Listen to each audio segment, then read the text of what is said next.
Welcome everybody to your Friday drive-by where we answer your questions. I'm Chris Collins. This is Christian Lafferty. Hello. Oh, Christian. Can you say it like that? Christian. Christian. Yeah, Christian. We have two questions today that we're excited about. So it's a 2-for-1 episode. Remember, if we play your question on the air, you get a cool swag bag with a bunch of cool stuff, and we're always changing that swag bag. The number is 8333-ASK-SDR. 8333-ASK-SDR. Leave your question on there on that voicemail, and we will get to them as soon as we possibly can. You will become famous. Hello, Bob from New England here.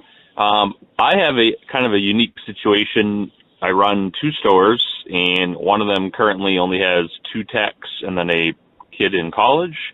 The other one has 4 technicians. I have zero control for hiring in terms of access to any kind of platforms for hiring technicians. And the technicians that I have are not very good. And a lot of them have punctuality issues and such. So I find it very difficult to discipline them and correct them when they make mistakes in fear of them quitting, or I guess up to, if I followed policy, some of the technicians probably would be terminated very quickly. So kind of a strange situation, and I feel like my back is up against a wall on how to improve these 2 stores. So I have no access to any hiring platforms. My company will run an ad, and I'm lucky if I get 1 candidate when they run the ad, and that's about it. And half the time it's not even anybody good. So any suggestions would highly appreciate it. Thanks. Bye. So, Bob, I'm going to ignore the fact that you're saying that you have no control, because that's a whole nother subject. And to some degree, you're calling us asking for help. So you're looking for some ideas. So I'm going to give you some ideas. But the first idea I would have is to stop thinking that you have no control. There's a million things you can do. And it's like people will say to us, you can't hire techs. And then what's the first thing we tell them? You can't say that anymore. Yeah, like it's a self-professing prophecy. It's like, it makes no sense.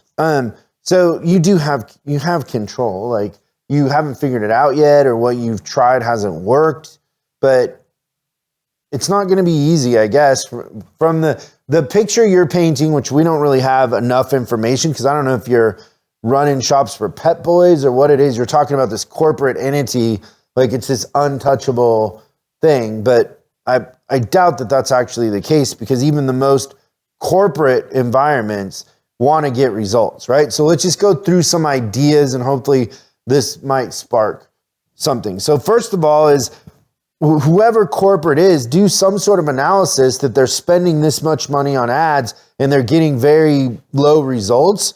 And, if you need to hire technicians, we can help you with that. There's plenty of people that can help make that more efficient. But we see all the time that there's dealer groups or corporations that are spending $10,000, $15,000 a month on Indeed and these hiring platforms and getting no results whatsoever. And they're doing it because HR thinks that's what you do, but nobody's talking about the actual outcome of the money they're spending. So when we say, listen, you spent $15,000, and then I look at the manager and I go, and how many techs did you hire off of those ads? And they, well, none. And I'm like, so, let's keep the 15 and let's try some other things.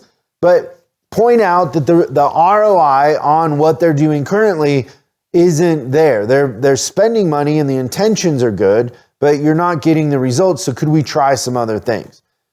Now, let's just talk about the fact that you have no control. To run an ad on Craigslist is like, depending on the market, $50 to $75. So some even less. I would pay $75 out of my own pocket not to feel trapped by some situation. I would probably spend more than that. But, you know, so you can run your own ads too. We do this all the time. Sometimes they would, if they knew, they wouldn't like it, but we run blind ads. Yeah. And sometimes texts just show up and people don't question it very much. Yeah. Christian's really good at running blind ads, and it's really odd to me because I have said to him, like, I don't think a technician will answer a blind ad because they want to know who and blah, blah, blah. But he's hired some good technicians off of blind ads. So once again, it's, you know, he's trying something and it's working, but it's working because he's just trying a lot of different things as best that he can, and you're going to get lucky sooner or later. But if you say that I don't have control or I can't, and you're putting yourself in the position of the victim, then it's a self-professing prophecy. So you have to fix the fact that you're not hiring. You have to be able to hire. And then I would think about your authority and your leadership skills in relation to who's there. Like, are you really getting to know those techs? Do you really understand their wants and needs? Are you setting a good example and showing up on time? Like, why is the culture that it's okay to not show up on time? Are you, what I would do in that situation is I would send my lowest performer home the next time they were late to send a message to everybody else. Like, I would manufacture a mindset by what I did. I know you feel like you don't have any say in the hiring. I know you feel like you don't have any say or influence in the actual performance of who's there to some degree, but I would contend that you have a say in all of that, and the team that you allow to keep working for you is a reflection of you. Like, if they're not very good, then you're not very good. Yeah, the thing, and I hope this comes out the right way, Bob, but you opened your call with, I run 2 departments, and then everything after that was talking about how the departments run you. So what I would say is you have to kind of get control of that. And I don't even know, like, if you got really good at hiring techs, you'd have power over everything else, right? So when you think about employees that come in late, they come in late because they think they can't get fired. But if they know that you can hire 5 techs in 30 days, then all of a sudden they don't feel as safe and comfortable, and they're gonna follow your lead in what you're requesting. And then, the really thing is that if you run 2 departments, run it back, take the power back. And Bob, let me ask you a question. What's the key to happiness? I know the answer. I was asking Bob. Okay. You think Bob's real name is Bob? I feel like it's not. I feel like he made up the name Bob. I feel like he's more of a Tim. I don't know. I got a sense that his real name isn't Bob. Tell Bob what the key to happiness is. Low expectations, Bob. Yeah. Get to work. Stop expecting things to be perfect, for people to do their jobs, for people to be intuitive. You just got to get to work. Like, you're going to drive yourself insane if you just assume that people are going to do what they're supposed to do and that ads are going to work and that people at corporate know. You're going to have to ring a bell. You're going to have to scream from the rooftop. You're going to have to work harder, be more creative. Just how it is. So enjoy it. Well said. Awesome. Next question. Hello. I just want to first say thank you very much for providing this service drive revolution. My name is Evan. I'm from beautiful Calgary up in frosty Canada. Just a question about parts in general. Clearly, many service departments and service advisors and service managers have historically sucked. And then you guys came along, systems, procedures, books, and the ensuing revolution began. 100 episodes later, my question is, when will you have content, books, and training for the parts department?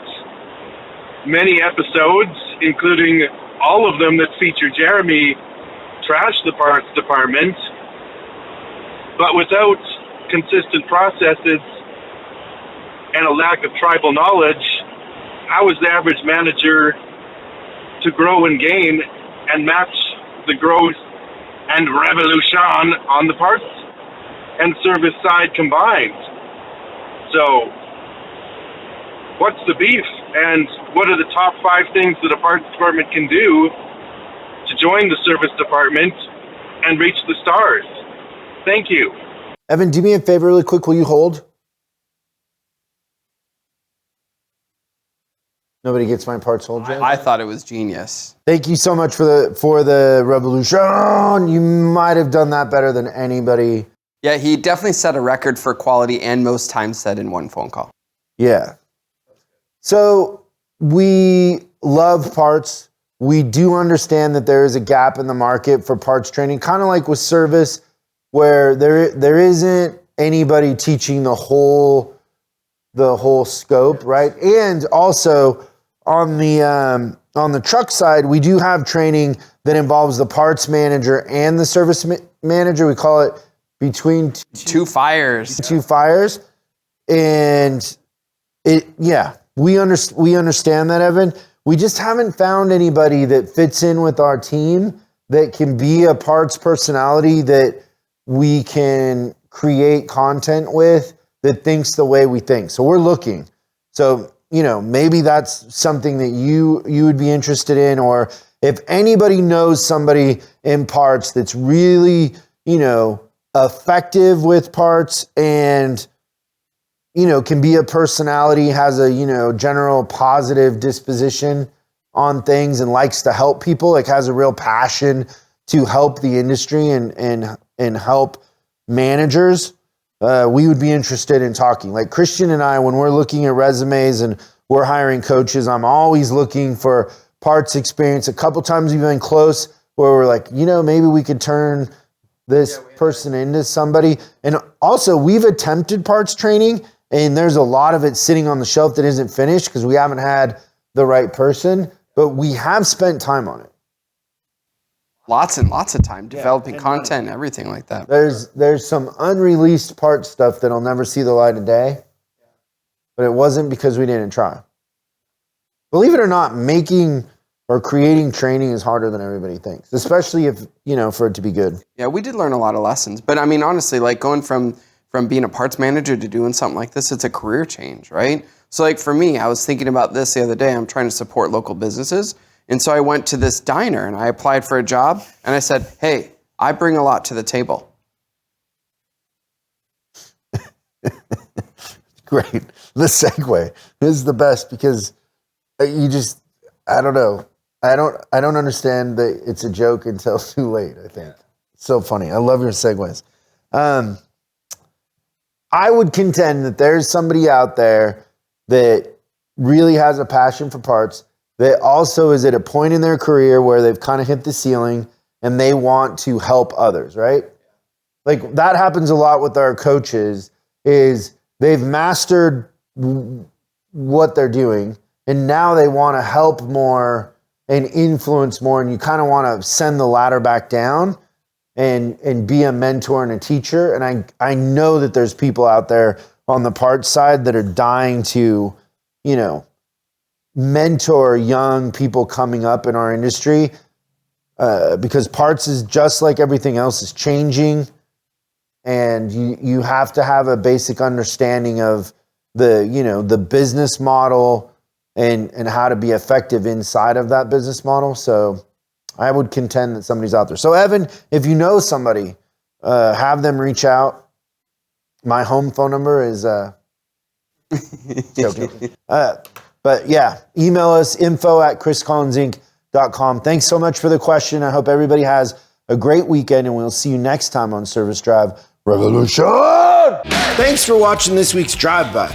I hope we gave you something to think about over the weekend. We're uploading new stuff every day, so make sure you subscribe and click the bell icon so you don't miss out. If you have a question you'd like us to answer on the show, call 8333-ASK-SDR and we'll answer your question on the show. That's 8333-ASK-SDR. For special deals on our books and training, head over to offers.chriscollinsinc.com. Now that's offers.chriscollinsinc.com. I'm Chris Collins, and I'll see you in the next video.